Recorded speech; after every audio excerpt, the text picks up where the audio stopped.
మీ business ఏదైనా మీ ఊర్లో promotion చేయాలంటే అది సుమన్ టీవీతోనే సాధ్యం. ఇప్పుడే సంప్రదించండి. హాయ్ హలో నమస్తే, వెల్కమ్ టు సుమన్ టీవీ. నేను మీ సుకన్య. ఆర్థికవేత్త, చార్టర్డ్ అకౌంట్, 4 సంవత్సరాల నుంచి మనకెంతో సుపరిచితులైన ప్రతినిధి నేతి మహేశ్వరరావు గారు ప్రెజెంట్ మనతో ఉన్నారు. వాళ్ళు ప్రజలకు ఎటువంటి సమాచారం ఇవ్వాలనుకుంటున్నారు, అసలు మీడియా ముందుకు ఏం చెప్పాలని వచ్చారో వారి మాటల్లోనే తెలుసుకుందాం. నమస్తే మహేశ్వరరావు గారు. సార్, చార్టెడ్ అకౌంట్ గా ఒక వెల్ సెటిల్డ్ పర్సన్ మీరు. అలాంటి మీరు ఇప్పుడు రాజకీయాలలోకి వచ్చి అవమానపడాల్సినంత అవసరం ఏంటి? మనం రాజకీయాలంటూ మొదలు పెడితే ఒక ఇత్తనం వేస్తున్నాం. ఈ ఇత్తనం 30 ఏళ్ళు 40 ఏళ్ళు అయినా పట్టచ్చు. బట్ నా వారసులు అంటే మా అబ్బాయి కాదు, నా భావజాల వారసులు అని చెప్పేది. మళ్ళీ నా భావజాల వారసులు 30-40 ఏళ్ళ తర్వాత ఆంధ్రప్రదేశ్ చరిత్రను మార్చగలుగుతారు కదా, మా రైతు వర్గాలని లాభసాటి చేయగలుగుతాడు కదా. ఈ ప్రయత్నంలో మీరన్న అవమానాలన్నీ వస్తాయి. ఈయన దగ్గర ఏమీ లేవు, ఈయన దగ్గర వీళ్ళలాగా 100 కోట్లు లేవు, లేదా రోజు మధ్యాహ్నం వీళ్ళందరినీ తీసుకొచ్చి కూడు పెట్టించి ఆ కూట్లో బాగుందా లేదు చూడటం, మార్నింగ్ టిఫిన్ పెట్టించి టిఫిన్ బాగుందా లేదు. నేను ఇదే అడుగుతున్నా, అయ్యా ఇప్పుడు కూడు పెట్టావు, పొద్దున్న టిఫిన్ పెట్టావు, 5 ఏళ్ళు కూడు పెట్టావు జిల్లాలో ఉన్న వాళ్ళకి లేదా నియోజకవర్గంలో ఉన్న వాళ్ళందరికీ. అంటే రాజకీయాలు కూడు దాకా తీసుకొచ్చారు, కూడు పెడితే ఒకటేస్తారన్న దాకా దరిద్రంగా తీసుకొచ్చిన పరిస్థితి. నేనేదో చేయను. నేను చెప్పే విషయం ఏంటంటే ఉపాధి ఇస్తాను, ఇది చేస్తాను వచ్చాను. నా జాతి నా సమస్యలు ఏంటో మాట్లాడాలని కదా. ఇలాంటి రాజకీయ వ్యవస్థను మార్చాలంటే అవుట్ రైట్గా మనం ప్రధాన ప్రతిపక్షంగా పనిచేయాలి. కాబట్టి 4 ఏళ్ళు పనిచేశాను. మీరు వచ్చి రాజకీయాలలో నేను మార్పు తీసుకొస్తాను అని అంటున్నారు. మీరు ఒక్కరి వల్ల ఈ రాజకీయాలలో మార్పు సాధించడం సాధ్యమంటారా? ఇక్కడ నేను చెప్పదలుచుకుంది, మొదటి అడుగు ఎప్పుడు కూడా ఒకరితోటే ఉంటుంది. ఒక్కరే 10 అవుతారు, 10 100 అవుతుంది. ముందు మొదలుపెట్టింది నేను ఒక్కడినే. ఇప్పుడు నాకు ప్రతి మండలంలో 10 మంది నాయకులు అయితే రెడీ అయ్యారు కదా. ఈ 10 మంది నాయకులే ప్రతి గ్రామంలో వర్కౌట్ చేయగలుగుతారు కదా. డబ్బు పంచం, మద్యం ఇవ్వం. మద్యం తాలూకు ఇంకా చెప్పాలంటే నియంత్రణ చేయమని మా మహిళ అంత ఉద్యమం కూడా చేపిస్తాం. చేంజ్ అంటే ఇష్టం నాకు. చేంజ్ అనేది గొప్ప పదం, చేంజ్ అనేది చాలా కష్టం కూడా. బట్ నాకు అదే ఇష్టం, నాకు అదే చాలా. నేను రాజకీయాలకు వచ్చి సంపాదించాలని కాదు. నేను ఇంట్లోనే చెప్పాను, మా ఇంట్లోనే, నా వల్ల నీకు ఇంట్లో సింగిల్ రూపీ రాదు. నేను ఏదన్నా ప్రాక్టీస్లో 10 రూపాయలు సంపాదిస్తే 10 రూపాయలు ఖర్చు పెట్టేస్తా. ఇది క్లియర్గా ఉన్నాం కదా, క్లారిటీగా ఉన్నాం. మా వైపు కూడా సీఏనే, హ్యాపీగా కోఆపరేషన్ ఉంది. ఇంకా నాకేం కావాలి? నాకేమన్నా సంపాదించాలని ఏం లేదు కదా. ఇద్దరు అబ్బాయిల మగ పిల్లలే. వాడు చదువుకుంటాడు, మా నాన్న నాకేం ఇవ్వలేదు కదా. వాడు చదువుకుని వాడు అలాగే వెళ్ళిపోవాలి.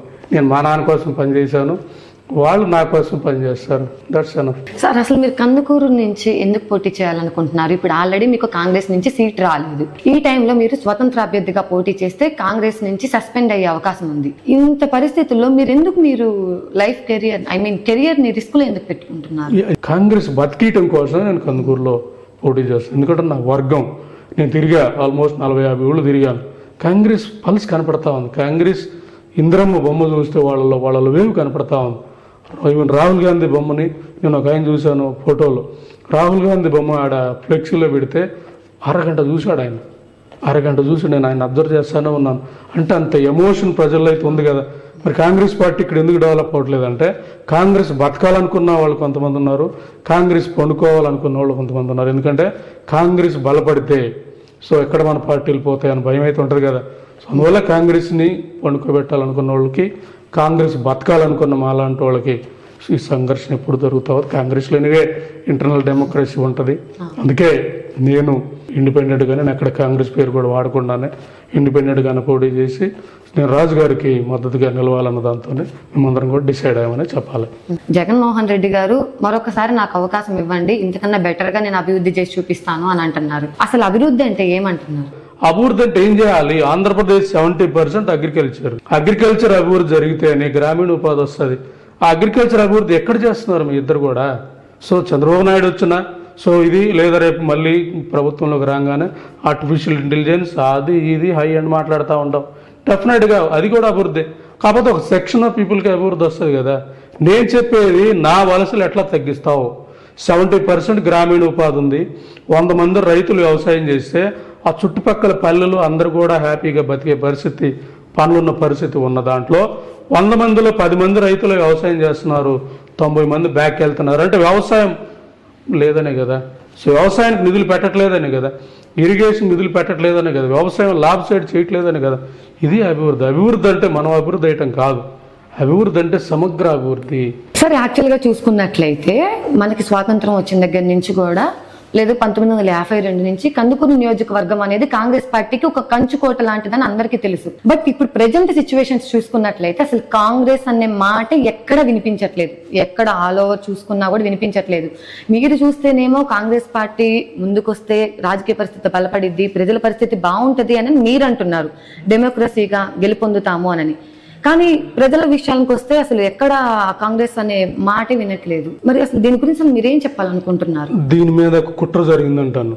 జనరల్ గా కాంగ్రెస్ పార్టీలో రాజశేఖర రెడ్డి గారు ఉన్నారు. ఆయన వరకు కాంగ్రెస్ పార్టీలో ఇంటర్నల్ డెమోక్రసీ ఉంది, గ్రూప్స్ ఉన్నాయి. అన్ని కులాలు, కమ్మ నాయకులు ఉండేవాళ్ళు, కాపు నాయకులు ఉండేవాళ్ళు, రెడ్డి ఉండేవాళ్ళు, అన్ని వర్గాలు ఉండేవాళ్ళు. ఎప్పుడైతే రాజశేఖర రెడ్డి గారికి అవకాశం రావడం మొదలుపెట్టిందో అక్కడి నుంచి కంప్లీట్ గా రాజశేఖర రెడ్డి చుట్టే రాజకీయం అంతా తిరిగి అవ్వడం, రాజశేఖర రెడ్డి మనుషులే వెళ్ళటం, కాంగ్రెస్ సిద్ధాంతాలన్నీ కూడా బ్యాక్ వెళ్ళిపోయిన పరిస్థితి కనపడింది. ఒక తరం కంప్లీట్ గా రాజశేఖర రెడ్డి గారు అంటేనే కాంగ్రెస్ అన్న విధంగా వెళ్ళిపోయింది. సో అక్కడ రాజశేఖర రెడ్డి గారు కూడా కాంగ్రెస్ లాయలే, ఆయన కాంగ్రెస్ కాబట్టి ఇంచుమించు ఆ పరంపర 2014 వరకు కాంగ్రెస్ హవానే కనపడింది. 2014 తర్వాత ఎప్పుడైతే జగన్ రెడ్డి రావడంతో ఆ విభజన జరిగిన ప్రాసెస్ లో కాంగ్రెస్ ఆ రోజు తీసుకున్న వీటన్నిటి వల్ల కాంగ్రెస్ ఓటింగ్ అంతా కూడా రాజశేఖర రెడ్డి గారి అభిమానులే కాబట్టి జగన్ రెడ్డి గారికి షిఫ్ట్ అయిపోతే పోయింది, మొత్తం కాంగ్రెస్ పోయిందన్న పరిస్థితులు ఉన్నప్పుడు ఇక్కడ ఇంకా కొంతమంది ఇంటర్నల్ గా కాంగ్రెస్ అంటే ఇష్టపడే వాళ్ళు ఉన్నారు కదా.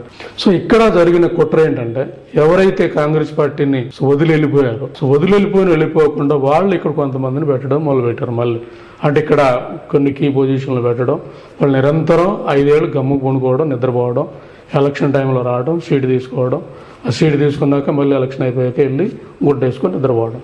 ప్రజెంట్ ట్రెండింగ్ లో ఉన్న కొన్ని రాజకీయ పార్టీలు మేము గెలిస్తే ప్రజలకి అది చేస్తాం ఇది చేస్తామని కొన్ని వాగ్దానాలు చేస్తా ఉన్నాయి. ప్రజలు వాటినే నమ్మలేని సిచ్యువేషన్ లో ఉన్నారు. అంటే ఏ పార్టీకి వేస్తే ఏ పార్టీ గెలిపిస్తారు, ఏ పార్టీ మాకు మంచి చేస్తుందో అని. అలాంటి సిచ్యువేషన్ లో మీరు వచ్చేమో కాంగ్రెస్ పార్టీని గెలిపిస్తే నేను మంచి పనులు చేస్తాను, మీరు అభివృద్ధిలోకి వస్తారు, రాబోయే ఫ్యూచర్ కు కూడా మంచి అవకాశాలు కల్పిస్తాను అని అంటున్నారు. ప్రజలు దీన్ని ఎంతవరకు నమ్ముతారని అనుకుంటున్నారు? చెప్పాలంటే కాంగ్రెస్ పార్టీ హయాంలోనే కదా ఇంత అభివృద్ధి జరిగింది. కాంగ్రెస్ పార్టీ హయాంలోనే కదా సప్లాన్, SC ST సప్లాన్ నిధులు వెళ్ళింది. ఇవన్నీ కూడా ఎట్లా పాసిబుల్ అయినాయి అంటే కాంగ్రెస్ నాయకత్వం.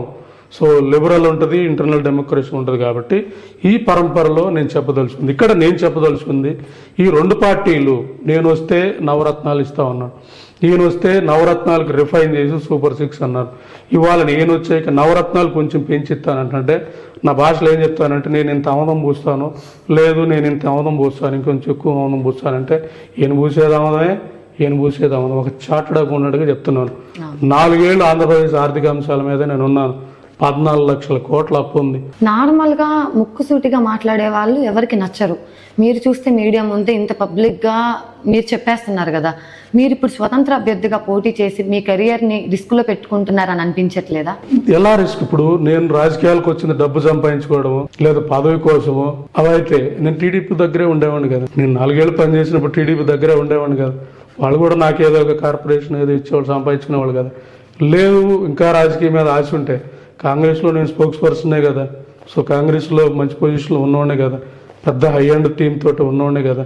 మరి నేను కాంగ్రెస్లో కూడా ఉండొచ్చు కదా. రాజకీయ అంబిషన్, ఒక్క పొలిటికల్ అంబిషన్, నేను ఎదగాలి, నాయకుడు అవ్వాలని నాది అది కాదు. నాది ఎమోషన్. మా నాన్న పడ్డ కష్టం, కరోనా టైంలో నేను చూసిన ఇబ్బందులు. నెల్లూరు పార్లమెంట్ అభ్యర్థిగా ఉన్న రాజుగారితో మీకు మంచి సత్సంబంధాలు ఉన్నాయి. ఇప్పుడు మీరు స్వతంత్ర అభ్యర్థిగా పోటీ చేస్తే రాజుగారికి మీకు ఉన్న బాండింగ్ అనేది తగ్గిపోతుంది. మీకు ఏమనిపించట్లేదా బాండింగ్ తగ్గిపోతుంది, తర్వాత నెక్స్ట్ ఏంటి సిచ్యువేషన్ అని? ఇక్కడ నేను చెప్పదలుచుకుంది ఇక్కడ రాజుగారితో మాకున్న సంబంధం డెఫినెట్గా ఉంది. ఎందుకంటే ఇప్పుడు మనం పార్టీకి ఇండిపెండెంట్ కంటే అది మేబీ ఇబ్బందికర పరిస్థితులే, బట్ తప్పదు. ఎందుకంటే ఆయనకి మేము ఇక్కడ అండగా ఉండాలి. సో ఆయనకి ఏమి నాకు తెలిసి ఇబ్బంది ఉండకపోవచ్చు. ఉన్న లెట్ దెమ్ ప్రాసెస్లో మేము వెళ్ళాలనేది మేము ఇలా డిసైడ్ అయ్యామని చెప్పదలుచుకున్నాను. ప్రజెంట్ ఉన్న సిచ్యువేషన్ ఏంటంటే ఎలక్షన్ టైం దగ్గరకు పడింది. ఈ తరుణంలో ప్రజలు మేము ఈ పార్టీకి వేయాలని కొంతమంది, ఈ పార్టీకి వేయాలని కొంతమంది ఆల్రెడీ డిసైడ్ అయిపోయి ఉన్నారు. ఈ తరుణంలో ఇప్పుడు మీరు వచ్చారు, మీరు అభ్యర్థిగా పోటీ చేస్తే కనీసం 10 ఓట్లు వస్తాయని అనుకుంటున్నారా? అలా నేతి మహేష్ అనే వ్యక్తి చెప్పి దాంట్లో ఆలోచించగలుగుతున్నావా లేదా? ఈ టర్మ్కి ఆలోచిస్తారు. నాకు ఓటు వేయాలని ఉన్నా, ఈసారి కాదులే మా చంద్రబాబుని గెలిపేయాలని మేబీ మా రిలేటివ్స్ అనుకున్నా, లేదులే మా జగన్ రెడ్డిని గెలిపేయాలని మళ్ళీ మా మిత్రులు అని అనుకున్నా. సో నా మీద సానుభూతి ఉన్నా, నెక్స్ట్ టైంకి అయితే 29కి అయితే నేను కంటిన్యూగా ఉంటా కదా, 29కి ఇంకా వర్క్ చేస్తాం కదా, 29కి పార్టీలకు అతీతంగా నాకే ఓటేయచ్చు కదా. సో ఇట్లా పాజిటివ్ చేయాలి. మనం రేసులో ఉండటం అనేది చాలా అవసరం, రేసులో ఉండి చెప్పడం అనేది చాలా అవసరం. సార్ అసలు ఫైనల్ గా మీరు ప్రజలకు ఏం చెప్పాలనుకుంటున్నారు? మీ లక్ష్యం ఏంటి ఒక్క మాటలో? నేను చెప్పదలుచుకుంది ఓటర్లందరికీ కూడా ప్రశాంతంగా ఆలోచించండి. సో నీ సమస్య ఏంటి? ఒక రైతు అయితే నువ్వు పండించిన పంటకి మద్దతు ధర వస్తూ ఉందా? నీకు ఇరిగేషన్, ఇప్పుడు రాళ్ళపాడు లెఫ్ట్ కెనాల్ ఉంది, లెఫ్ట్ కెనాల్ వస్తే పొలిటిపాలెం ఈ ప్రాంతం అంతా కూడా వాటర్ వచ్చేది కదా, ఈ లెఫ్ట్ కెనాల్ ఎందుకు రావట్లేదు? అలాగే రాళ్ళపాడు రిజర్వాయర్ కింద సో చేపలు చెరువేసి కింద ఆయకట్టు అంతా కూడా పండించే పరిస్థితి లేదు. ఇది ప్రాబ్లం ఏంటి? ఆ ప్రభుత్వం అయినా ఈ ప్రభుత్వం అయినా మాఫియానే కదా, చేపలు వేసుకునే మాఫియానే కదా. ఈ మాఫియా ఈ ప్రభుత్వం వస్తే మారుతుందా, ఆ ప్రభుత్వం వస్తే మారుతుందా? ఈ లెఫ్ట్ కెనాల్కి నిధులు ఇవ్వాలి, ఈ ప్రభుత్వం వస్తే ఇస్తుందా? ఈ పథకాలన్నింటిలో జీతాలు ఇవ్వలేని పరిస్థితులు ఉంటే నీ గోడు ఎవరు వింటారు? కూడు పెట్టి ఓటెత్తి బిచ్చగాళ్ళు కాదు మీరు, కూడు కాదు నాకు ఉపాధి కల్పించని అడగండి, నిలదీసి అడిగే పరిస్థితి రండి. ఆ వేలో వాళ్ళు ఉన్నారో లేదో ఓటేయండి. కానీ ఈయన మా పార్టీ, ఆయన మా పార్టీ, ఈయన మా కులం, లేదా మా నాన్న ఈయనకి వేసాడు, మా నాన్న ఆయన వంశంకున్నాడు, ఈయన కొడుకు ఉండాలి, నా కొడుకు వచ్చేకి రేపు వాళ్ళ మనవడుకు ఉండాలి. నేను కందుకూరులో పోటీ చేస్తున్నాను కాబట్టి ఇదే నేను ప్రజలకు ఇచ్చే సందేశం, చెప్పాలనుకున్న రిక్వెస్ట్ కూడా. సో చూశారు కదండి, మరి నేతి మహేశ్వరరావు గారు ప్రజలకి ఇస్తున్న ఎంతో అమూల్యమైన సలహాలు, ఆలోచన విధానాలు. Sir thank you so much sir, మీ అమూల్యమైన సమయాన్ని మాకు కేటాయించి ప్రజలకు ఎన్నో సలహాలు, సూచనలు ఇచ్చారు. ధన్యవాదాలు సార్. Thank you. సో చూశారు కదండి, ఇలాంటి మరిన్ని అప్డేట్స్ కోసం చూస్తూనే ఉండండి మీ సుమన్ టీవీ. కెమెరామెన్ ప్రవద్దంతో సుకన్య.